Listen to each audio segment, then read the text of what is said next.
सभी को नमस्कार।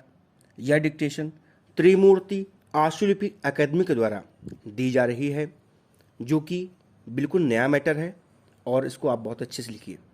डिक्टेशन शुरू होगी 5 सेकंड बाद। यस, सभापति महोदय, हाल ही में राज्यों के बीच जल के बंटवारे से जुड़े सवालों के कारण क्षोभ और तनाव उत्पन्न होते रहे हैं। यह सुनिश्चित करना होगा कि प्रकृति के इस बहुमूल्य उपहार जल का बंटवारा व्यापक राष्ट्रीय हित में न्याय संगत रूप में हो। जल एक प्रवाहशील तत्व है। इसकी मात्रा एक वर्ष से दूसरे वर्ष में तथा एक मौसम से दूसरे मौसम में घटती बढ़ती रहती है। इसकी व्यवस्था इससे संबंधित क्षेत्रों के बीच परस्पर समझदारी और सहयोग की भावना से सौहार्दपूर्ण ढंग से की जानी चाहिए।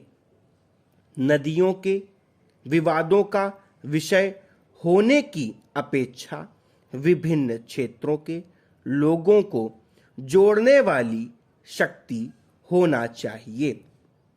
किसी भी अंतर्राज्यीय नदी के पानी को प्रयोग में लाने से संबंधित सभी विवादों को बातचीत के जरिए हल करने का हर संभव प्रयास किया जाना चाहिए।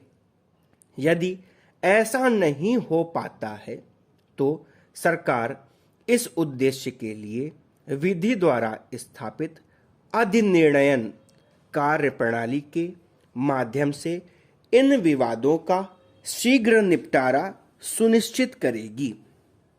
महोदय, सबसे अधिक कमजोर वर्गों के लिए समेकित ग्रामीण विकास कार्यक्रम तथा जवाहर रोजगार योजना के जरिए रोजगार के और अधिक अवसर पैदा करने हेतु प्रभावकारी उपाय किए जा रहे हैं।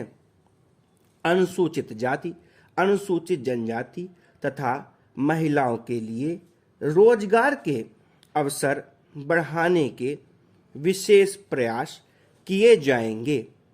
लोगों को सुरक्षित पेयजल उपलब्ध कराने में कोई कसर नहीं छोड़ी जाएगी, क्योंकि इस पर उनका स्वास्थ्य निर्भर करता है। पेयजल की समस्या वाले सभी गांवों को जिनकी पहचान कर ली गई है, इस साल के अंत तक पेयजल साधन उपलब्ध करा दिया जाएगा। सुदूर गांवों में पेयजल उपलब्ध कराने को श्री राजीव गांधी की वचनबद्धता का सम्मान करते हुए सरकार ने ग्रामीण क्षेत्रों के लिए पेयजल संबंधी टेक्नोलॉजी मिशन को राजीव गांधी राष्ट्रीय पेयजल मिशन का नया नाम दिया है। इंदिरा आवास योजना के कार्यान्वयन की गुणवत्ता में सुधार लाकर ग्रामीण आवास पर विशेष ध्यान दिया जाएगा। सरकार पंचायती राज संस्थाओं को मजबूत करने के लिए वचनबद्ध है, ताकि लोगों को प्रभावी राजनीतिक शक्ति प्राप्त हो सके। इस संबंध में सितंबर 1991 में लोकसभा में एक संविधान संशोधन विधेयक पेश किया गया है। शहरी क्षेत्रों में भी गरीबी कम भयानक नहीं है।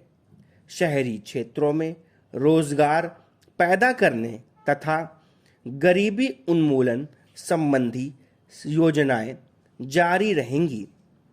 जल्दी ही एक नई राष्ट्रीय आवास नीति प्रस्तुत की जाने वाली है। इस नीति का मुख्य उद्देश्य भवन निर्माण संबंधी क्रियाकलापों के लिए समुचित वातावरण तैयार करना होगा और जनता को, विशेषतः कमजोर वर्गों को सहायता देनी होगी ताकि वे अपने लिए विकसित भूमि उचित मूल्य पर घर प्राप्त कर सकें। धन्यवाद। कोशिश करिए जो वर्ड्स एक साथ बोले जा रहे हैं उनकी आउटलाइन एक साथ बनाई जाए।